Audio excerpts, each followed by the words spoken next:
नमस्कार, आप देख रहे हैं खबर उत्तराखंड और मैं हूं आपके साथ वैष्णवी शर्मा।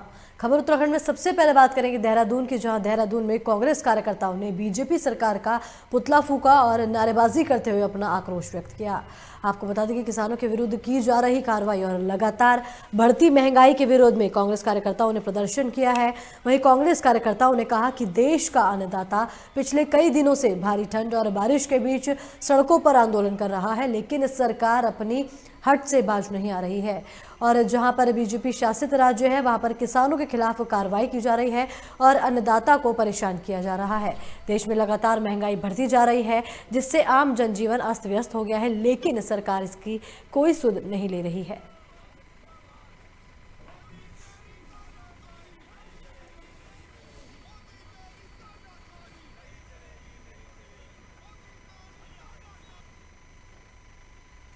दिल्ली की तर्ज पर आम आदमी पार्टी उत्तराखंड के गांव में जाकर विधानसभा चुनाव के लिए जनता तक अपनी बात पहुंचा रही है।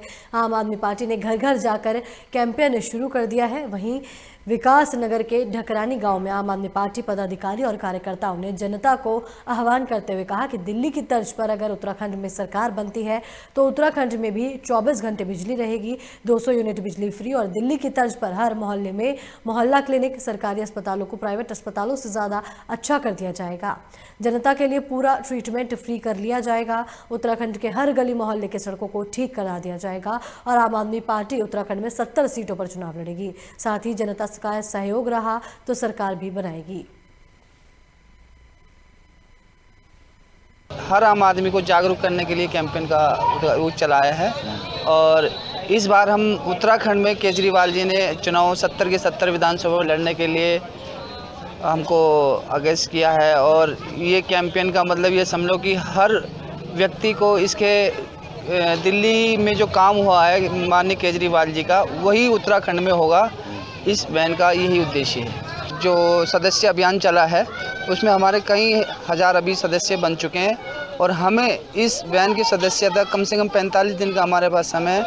कई हज़ार या लाख के आसपास हम इस कार्यकर्ता जोड़ेंगे इसमें। कल हमारी पार्टी के उप मुख्यमंत्री मनीष सिसोदिया जी ने उत्तराखंड की 70 विधानसभाओं हेतु अपने जो उत्तराखंड में अरविंद केजरीवाल जरूरी के लिए एक कार्यक्रम चलाया है। उसमें एक डिजिटल वैन हमारी गांव-गांव जाकर लोगों को दिल्ली में जो हमारी पार्टी के कार्य हैं उनको बताएंगी और गांव-गांव में जाकर जो समस्याएं हैं वो जनता से लेकर और उसमें जो है क्या सुधार किया जा सकता है, आम आदमी पार्टी इसमें अपना प्रयास करेगी। हरिद्वार में कृषि कानूनों के विरोध में किसानों के जरिए महापंचायत की जा रही है, जिसमें उत्तराखंड के सभी जिलों से किसान प्रतिभाग करेंगे। आपको बता दें कि महापंचायत को समर्थन देने के लिए डोईवाला के किसान भी रवाना हुए हैं। वहीं किसानों ने मांग की है कि अन्नदाता इतने दिनों से अपनी मांग को सरकार के सामने रख रहा है, इसके बावजूद सरकार पूरी तरीके से मौन नजर आ रही है। और महापंचायत में डोईवाला के किसान और अखिल भारतीय किसान सभी के पदाधिकारियों ने महापंचायत को अपना समर्थन करेंगे। हमारे संयुक्त मोर्चे के सारे साथी जा रहे हैं और वहाँ पर तो पूरे उत्तराखंड के लोग इकट्ठे होंगे आज रुड़की में। और आगे की जो किसानों की लड़ाई है, इस संघर्ष को आगे बढ़ाने की रणनीति वहाँ बनेगी। तो साफ दिखाई दे रहा है, लेकिन किसानों के आगे सरकार को झुकना पड़ेगा। किसान पूरे देश का उठेगा। अभी 6 तारीख को पूरे देश भर में किसान जगह जगह चक्कर जाम करेंगे 2 घंटे और सरकार को किसानों की बात माननी पड़ेगी। ये आंदोलन डोईवाले का नहीं है, सारे भारतवर्ष का है, किसानों का है। और किसान एक 3 कानून जो गवर्नमेंट लाई है जो कि किसान विरोधी है और सारे हमारे भारत के लिए ही विरोधी है। उन कानूनों को हटाने के लिए किसान जगह जगह एकजुट हो रहे हैं, इकट्ठे हो रहे हैं और अपनी ताकत बना करके उसको लड़ते हैं। तो हम भी जहाँ पर भी किसान संगठन हमको बुलाता है तो हम सब एक जगह इकट्ठा होने की कोशिश करते हैं। तो आज हमारा जो है क्षेत्र मंगलौर है, वहाँ पर उस क्षेत्र के किसान इकट्ठे होंगे और उसमें हम भी। उत्तराखंड के देहरादून में पेड़ से लटका युवक का शव मिलने से इलाके में सनसनी फैल गई। आपको बता दें कि युवक 30 जनवरी से लापता था, जिसकी रिपोर्ट परिजनों ने थाने में दर्ज करवाई थी। वहीं शव को देख स्थानीय लोगों ने मामले की जानकारी पुलिस को दी। जानकारी पाकर पुलिस मौके पर पहुंची और शव को कब्जे में लेकर पोस्टमार्टम के लिए भेज दिया। साथ ही पुलिस का कहना है कि पोस्टमार्टम की रिपोर्ट आने के बाद ही मामले का खुलासा हो पाएगा। वहीं स्थानीय लोगों ने जानकारी दी कि युवक के शव पर चोट के भी निशान हैं, जिससे हत्या की आशंका भी जताई जा रही है।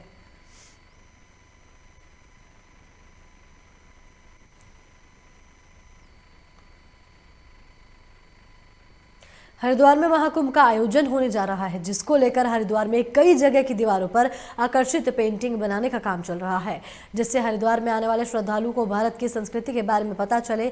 लेकिन अब ये पेंटिंग विवाद का कारण बनती जा रही है। आपको बता दें कि पेंटिंग में भारत के ऋषि मुनि और ग्रंथों का चित्रण किया गया है और ये चित्र दीवारों पर जमीन के साथ मिलाकर के बनाए गए हैं, जिस पर हरिद्वार के लोगों ने कड़ा एतराज जताया है। वहीं अधिक कौशिक ने कहा कि दीवारों पर पेंटिंग बनाई जा रही है, हम उनका स्वागत करते हैं, लेकिन जिस तरीके से पेंटिंग पर ऋषि मुनि और ग्रंथों के चित्र दीवार के जमीनी हिस्से से मिलाकर के बनाए जा रहे हैं, हम उसका विरोध करते हैं। इसलिए हम प्रशासन से मांग कर रहे हैं कि इन चित्रण को जमीन से 2 फुट ऊपर दीवारों पर बनाया जाए, जिससे कि भारतीय संस्कृति और हमारे ऋषि मुनियों का अपमान न हो सके। मैंने 6 दिन पहले माननीय मेलाधिकारी जी के कार्यालय में जाके एक ज्ञापन सौंपा था कि तत्काल जो हमारे देव देवता इष्ट देवता जिनकी आराधना करते हैं हम, उनको सड़क पे बिल्कुल दीवारों पे बना दिया गया है और सड़क से मिलाकर बनाया है। हमारे ग्रंथ भी हैं, हमारे सन्यासी भी हैं और हमारे देवता भी। ये देखो आप, शंकर भगवान जी की ये मूर्ति बनाई है इन्होंने तिरछे पुल धोबी घाट, और ये मूर्ति बिल्कुल नीचे लगी हुई है। यहाँ एक भिखारी लेटा हुआ था, वो उठ के थूक भी रहा था और बाथरूम भी कर रहा था। ये भी एक चिंता का सवाल है। तो मन को लगा कि ये कुंभ मेला है, कुंभ मेला में आप क्या संदेश दे रहे हैं? ऋषि मुनि बैठा रखे हैं, ऋषि मुनि जी के सामने ग्रंथ भी रखे हुए हैं। अगर यहाँ पर मान लीजिए किसी प्रकार की कोई थूकता है या कोई मूत्र आदि करता है, जैसा कि करते ही हैं लोग, तो कम से कम यहाँ कुछ नहीं होना चाहिए था कि कम से कम 2 फुट का बॉर्डर बनाकर इसे ऊंचाई की तरफ लगाना चाहिए था, जिससे मैसेज भी अच्छा जाए और संदेश भी बढ़िया जाए। तो मैं यही चाहूँगा, आपके माध्यम से भी ये कहना चाहूँगा कि ये जिस प्रकार से बनाया है, इसे तत्काल बिल्कुल ठीक करा जाए। अगर नहीं ठीक करा जाता है तो फिर इसके लिए हम लोग आंदोलन।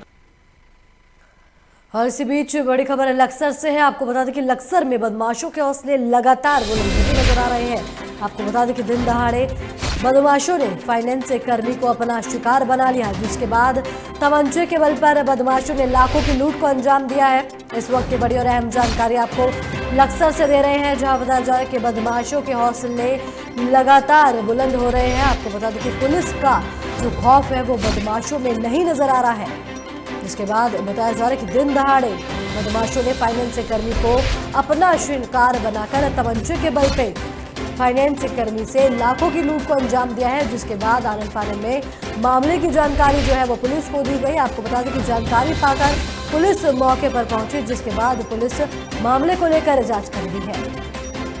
और इस खबर पर ज्यादा जानकारी के लिए लक्सर से हमारे संवाददाता गोविंद हमारे साथ फोन लाइन पर जुड़े हैं। जी गोविंद, दिन दहाड़े बदमाशों ने फाइनेंस कर्मी को अपना शिकार बनाकर लूट को अंजाम दिया गया है, क्या कुछ पूरा मामला है? जी वैष्णव जी, बताना चाहूंगा, लक्सर बालावाली रोड पर मोटरसाइकिल सवार नकाबपोश 3 बदमाशों ने हथियारों के बल पर 2 फाइनेंस कर्मियों से 1.5 लाख रुपए की नकदी लूटकर मौके से फरार हो गए। सूचना मिलने पर सीओ विवेक कुमार सहित भारी पुलिस घटनास्थल पर अभी मौजूद है। लेकिन जिस तरह बदमाशों ने लूट की घटना को अंजाम दिया है वह भीड़ भाड़ वाली जगह है और तहसील परिसर और सीओ कार्यालय से महज 150 से 200 मीटर की दूरी पर है। इससे पहले भी लक्सर कुआखेड़ा रोड पर बदमाशों द्वारा एक फाइनेंस कर्मी के पैर में गोली मारकर नकदी लूटकर बदमाश फरार हो गए थे। हालांकि लक्सर पुलिस ने कुछ दिन बाद लूट की घटना का खुलासा कर दिया था, लेकिन जिस तरह से दिन दहाड़े लक्सर में बदमाशों के हौसले बुलंद है और तहसील परिषद से महज 150 से 200 मीटर की दूरी पर बदमाशों ने लूट की घटना को जो आज अंजाम दिया है, लक्सर पुलिस को इसमें खुली चुनौती बदमाशों ने दे दी है। जी बिल्कुल गोविंद, अगर बात करें बदमाशों की और पुलिस की, तो पुलिस लगातार कार्रवाई करते हुए बदमाशों को गिरफ्तार भी कर रही है। बावजूद इसके जो बदमाश है वो हमेशा ऐसी किसी न किसी वारदात को अंजाम देते रहते हैं। तो क्या माना जाए, बदमाश को किसकी शय मिल रही है? देखिए वैष्णव जी, बताना चाहूंगा, जिस तरह से पुलिस लगातार कार्रवाई भी कर रही है, लेकिन जिस तरह से सीसीटीवी कैमरे भी खंगाल रही है, हालांकि जिस तरह से पुलिस चेकिंग अभियान चला रही तो कहीं ना कहीं सफलता तो मिलती है, लेकिन जिस तरह से पुलिस खुलेआम लूट की घटना जैसी वारदात को अंजाम देते हैं लक्सर में खासकर कई बार लूट की घटना को अंजाम दिया गया, तो कहना यही होगा कि लक्सर पुलिस का जो खौफ है वो बदमाशों में नहीं दिख रहा है और पुलिस पर जो बदमाश आज के समय में हावी दिखता नजर आ रहा है। जी गोविंद, इस खबर पर तमाम जानकारी के लिए बहुत बहुत शुक्रिया।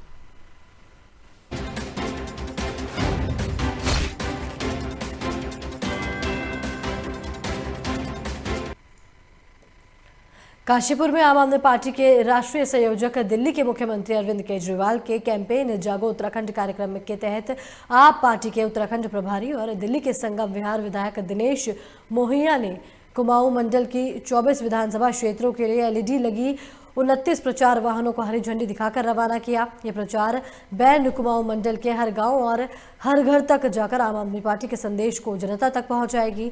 इस दौरान दिनेश मोहनिया ने कहा कि जब दिल्ली चमक सकती है तो फिर उत्तराखंड क्यों नहीं। बस उत्तराखंड की जनता को विकास के नाम पर झूठे वादे करने वाले राजनीतिक दलों को दरकिनार करके काम की राजनीति के लिए अपने आप पार्टी के साथ आना होगा और फिर देखिए कैसा उन्नत और चमकता हुआ उत्तराखंड बनता है।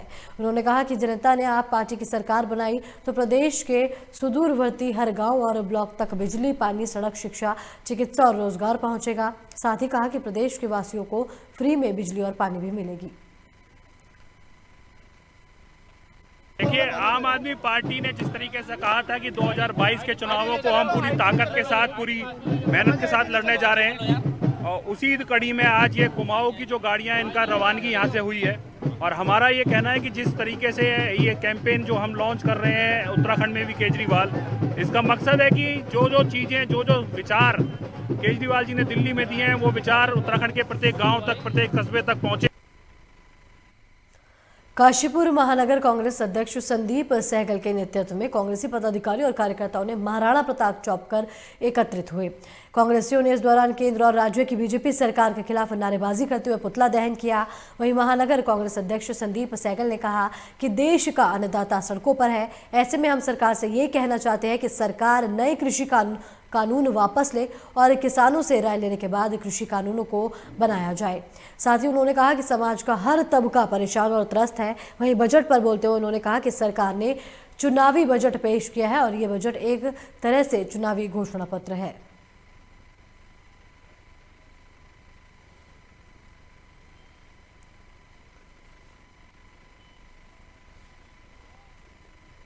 आज जो पुतला दहन किया गया है, बीजेपी सरकार ने जो ये काला कानून बनाया है जो किसानों पर थोप रही है, उसके विरोध में पुतला दहन किया गया है। कांग्रेस पार्टी सेकुलर पार्टी है और वो सभी वर्गों, सभी समुदायों को साथ लेकर के चलती है। देखिए, बीजेपी सरकार ने तमाम उल्टे सीधे कानून बनाए हैं और देखिए आज तक की कोई ऐसी सरकार नहीं आई जिसने देश को बेचा हो।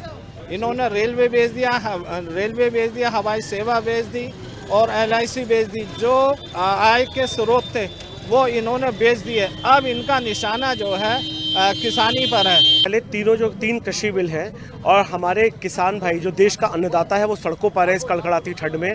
हम सबसे पहले केंद्र सरकार से ये कहना चाहते हैं कि तीनों कृषि बिल जो किसान नहीं चाहता है, उन तीनों कृषि बिलों को आप तत्काल प्रभाव से वापस लें और किसानों से राय लेने के बाद इन बिलों को बनाया जाए। दूसरा, आज जो पूरा देश की अर्थव्यवस्था डामाडोल हुई है, बेरोजगारी चरम सीमा पर है, व्यापारी परेशान है, युवा परेशान है, महिला परेशान है, कम से कम इन मुद्दों के ऊपर जो देखने के मुद्दे हैं उनको देखा जाए। लक्सर में पति ने अपनी पत्नी को मौत के घाट उतार दिया। मामला थाना पथरी क्षेत्र के शिवगढ़ गांव का है, जहां बीती रात एक युवक ने धारदार हथियार से अपनी पत्नी की हत्या कर दी, जिसके बाद पुलिस ने बड़ी ही सफलता हासिल करते हुए आरोपी युवक को धर दबोच लिया है। वहीं CO विवेक कुमार ने बताया कि अवैध संबंधों के चलते युवक ने अपनी पत्नी की हत्या की थी।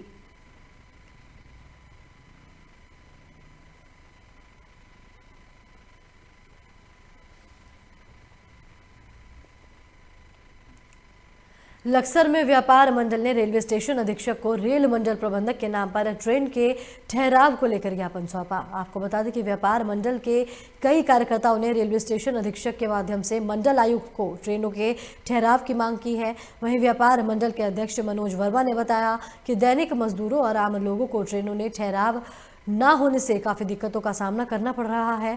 साथ ही गाड़ियों का ठहराव ना होने के कारण प्राइवेट वाहन मनमाना किराया लेते हैं।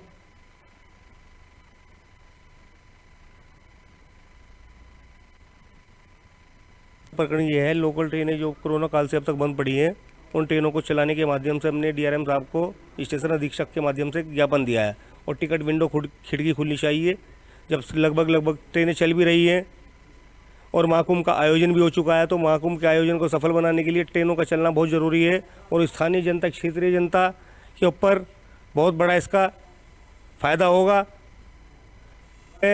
हमारे राजस्व को, हमारे व्यापार को बढ़ावा भी मिलेगा ट्रेन चलने से।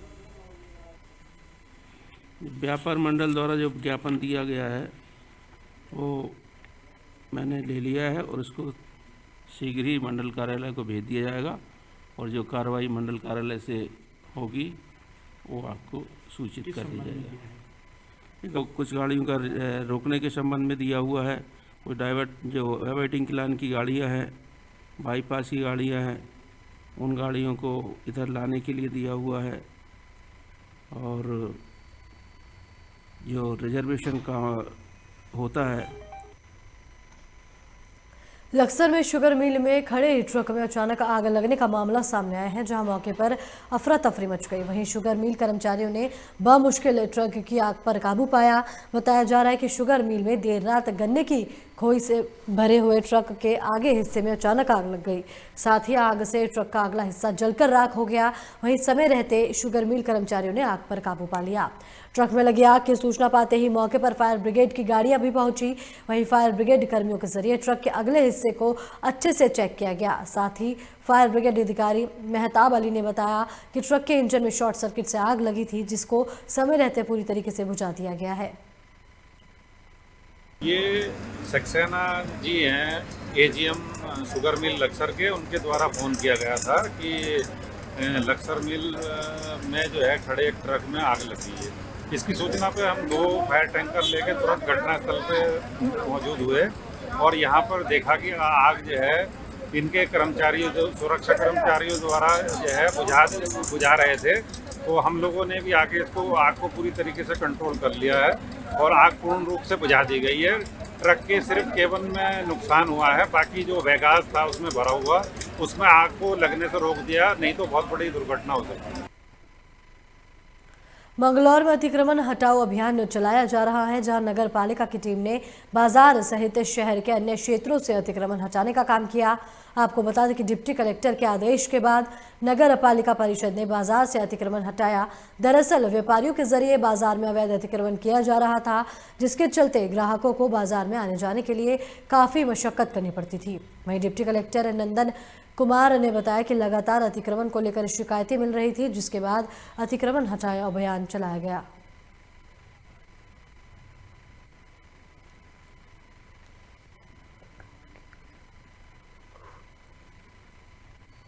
कोर्ट के भी निर्देश हैं कि जो बाज़ारों में या अतिक्रमण नहीं होना सार्वजनिक स्थानों पर।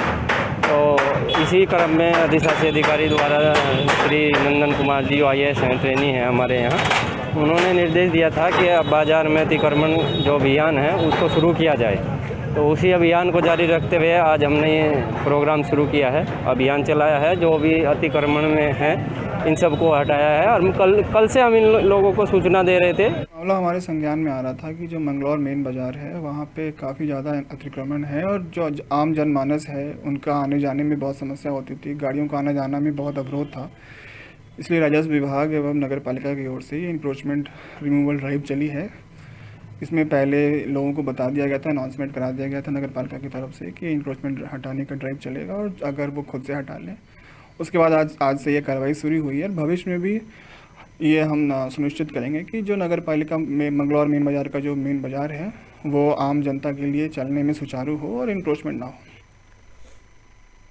कोरोना से जंग जीतने की पहल में सामुदायिक स्वास्थ्य केंद्र कालाढूंगी में मंगलवार को कोरोना वैक्सीन टीकाकरण शुरू हुआ, जिसका शुभारंभ मुख्य चिकित्सा अधिकारी डॉक्टर भागीरथी जोशी ने किया। आपको बता दें कि पहले चरण में वैक्सीन स्वास्थ्य कर्मियों सहित आशा वर्कर्स और आंगनवाड़ी कार्यकर्तियों को लगाई गई। वहीं कालाढूंगी सामुदायिक स्वास्थ्य केंद्र के प्रभारी चिकित्सक अधिकारी डॉक्टर अमित मिश्रा ने बताया कि कालाढूंगी सामुदायिक स्वास्थ्य केंद्र में 2 दिन टीकाकरण कार्य होगा, जहां लगभग 179 कर्मियों को वैक्सीन लगाई जाएगी।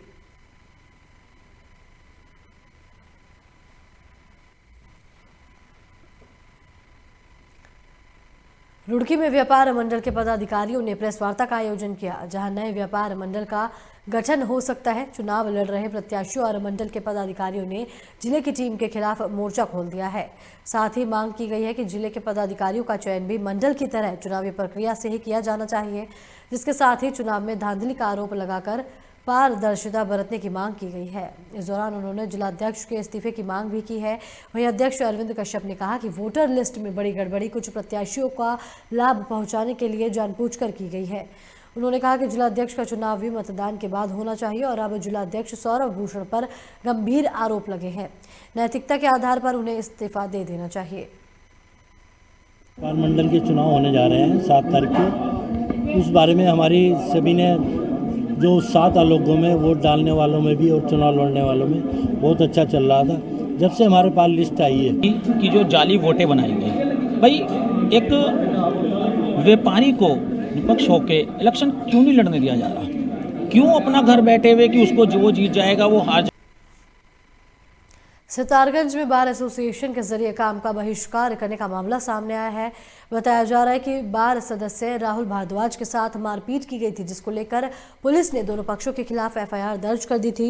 इस दौरान पुलिस के जरिए राजीनामा करने के विरोध में अधिवक्ताओं ने काम का बहिष्कार किया है। साथ ही कोतवाली पहुंचकर हंगामा भी किया और अधिवक्ता और नगरपालिका के चेयरमैन हरीश दुबे ने बताया है कि बार एसोसिएशन के 10 सदस्य राहुल भारद्वाज के साथ जीसान नामक व्यक्ति ने मारपीट की थी। वहीं बार एसोसिएशन ने मांग की है कि जब तक राहुल के खिलाफ मुकदमा निरस्त नहीं होता और जीसान पर कार्रवाई नहीं होती है, तब तक हम अधिवक्ता चुप नहीं बैठेंगे और विरोध प्रदर्शन करेंगे।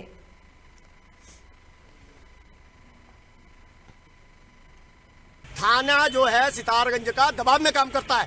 जो यहाँ पर पिटकर व्यक्ति आता है, दूसरे वाले से ये एप्लीकेशन खुद लिखवा लेते हैं और लिखवाने के बाद दबाव बनाना चालू कर देते हैं। सुबह 9 बजे का आया हुआ है, आप जीडी के अंदर देखिए कितने बजे इन्होंने हमारी एफआईआर दर्ज करी। उसका मेडिकल 9:30 बजे हो गया, रात के 11 बजे ये दर्ज कर रहे हैं।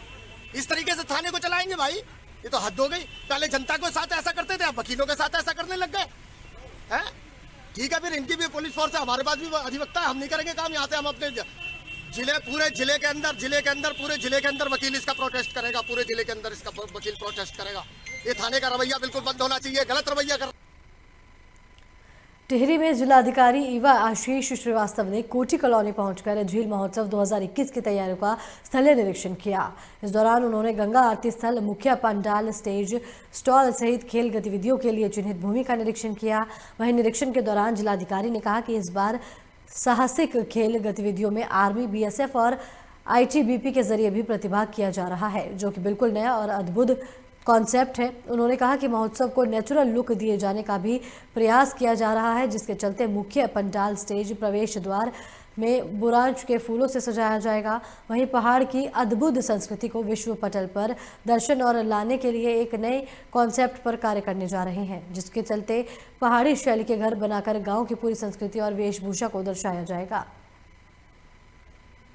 इस बार लेक फेस्टिवल बसंत पंचमी के मौके पे है। तो बसंत पंचमी की जो यहाँ एक सैकड़ों वर्षों पुरानी परंपरा है देव डोलियों के स्नान की, तो उसी से फेस्टिवल का भी शुभारंभ करना है। तो उसके लिए 11 देव डोलियों की जो टीम होती है उनसे वार्ता हुई है। और ये शुरुआत बिल्कुल ही जो एकदम ट्रेडिशनल जो यहाँ के डांस होते हैं, तो बहुत ही एक अलग फील लाने के लिए फेस्टिवल का उसी से स्टार्ट किया जाएगा। देव डोलियों से शुभारंभ हम करेंगे। और इस बार यूटीटीवी के सौजन्य से वहाँ पर आर्मी के एडवेंचर विंग, बीएसएफ, आईटीबीपी सभी का पार्टिसिपेशन इस बार यहाँ हो रहा है। तो काफ़ी अभूतपूर्व हमें पूरा यकीन है कि यहाँ एडवेंचर का जो डिमॉन्स्ट्रेशन होगा, जिसमें स्काई डाइविंग, पैरामोटरिंग, पैराग्लाइडिंग, ये सब सभी चीज़ें होंगी। स्कूबा के भी हम विकल्प तलाश रहे हैं। और उम्मीद उत्तराखंड के उधम सिंह नगर में पुलिस ने लूट की घटना का खुलासा करते हुए सफलता हासिल की है। आपको बता दें कि बीते शनिवार सवारी को लिफ्ट देने के बहाने से कार चालक और कुछ साथियों ने सवारी से 12,000 रुपए की लूट को अंजाम दिया।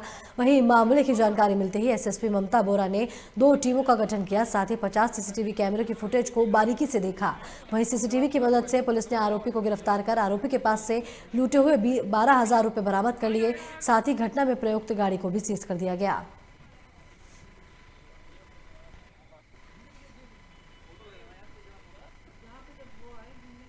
ये वादी दिखाई है और उसको उन्होंने यात्री बना करके कि उन्हें उसे बहेड़ी छोड़ देंगे इस तरह से बैठाया और धोखे से बैठा करके बाद में इसके साथ ये घटना कारित करी। हमें वो कार बरामद हो गई है जिसको लेकर उन्होंने घटना करी थी, और वो जो उससे पैसे लूटे गए थे वो 100% रिकवर। यहाँ पे जब वो आए घूमने के लिए तो उन्हें ये वादी दिखाई दिया और उसको उन्होंने यात्री बना करके कि उन्हें उसे बहेड़ी छोड़ देंगे इस तरह से बैठाया और धोखे से बैठा करके बाद में इसके साथ ये घटना कारित करी। हमें वो कार बरामद हो गई है जिसको लेकर उन्होंने घटना करी थी, और वो जो उससे पैसे लूटे गए थे वो 100% रिकवर। यहाँ पे जब वो आए घूमने के लिए तो उन्हें ये वादी दिखाई दिया और उसको उन्होंने हरिद्वार में ट्रेड यूनियन संयुक्त मोर्चा के कार्यकर्ताओं ने काले कानूनों को वापस लेने के खिलाफ विरोध प्रदर्शन किया। वहीं इंटर प्रदेश उपाध्यक्ष और राष्ट्रीय सचिव राजवीर चौहान ने बताया कि सरकार के जरिए बनाए गए श्रम कानून मजदूरों पर 1 अप्रैल से लागू किया जाएगा, उसका हम विरोध करते हैं। उन्होंने बताया कि ये श्रम कानून लागू हो गया तो मजदूरों की लड़ाई लड़ने का अधिकार सदा के लिए खत्म हो जाएगी। केंद्र सरकार ने किसान कानून बनाया, उसका भी हम विरोध करते हैं।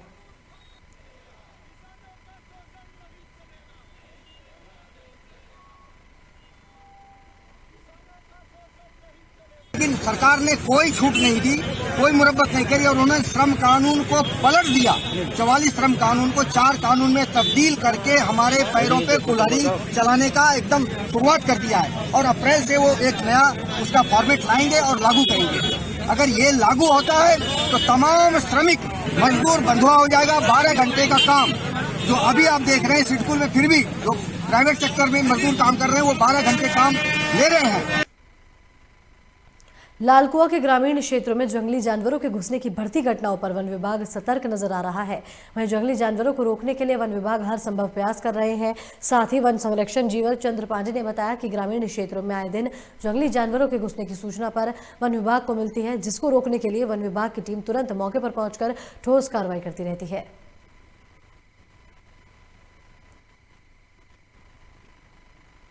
रामनगर में कान्हा नेशनल पार्क में एक बाघिन के फंदे में फंसने से मौत का मामला सामने आया है। बताया जा रहा है कि कान्हा नेशनल पार्क के बफर जोन में गांव के ग्रामीणों के जरिए सुअर के लिए फंदा लगाया गया था, लेकिन फंदे की चपेट में आने से बाघिन की मौत हो गई, जिसके गश्त के दौरान वन कर्मियों ने देखा था। कान्हा नेशनल पार्क में बाघिन की मौत के बाद कॉर्बेट प्रशासन भी अलर्ट हो गया है, जिसको लेकर कॉर्बेट प्रशासन की टीम बफर जोन क्षेत्रों में गश्त की जा रही है।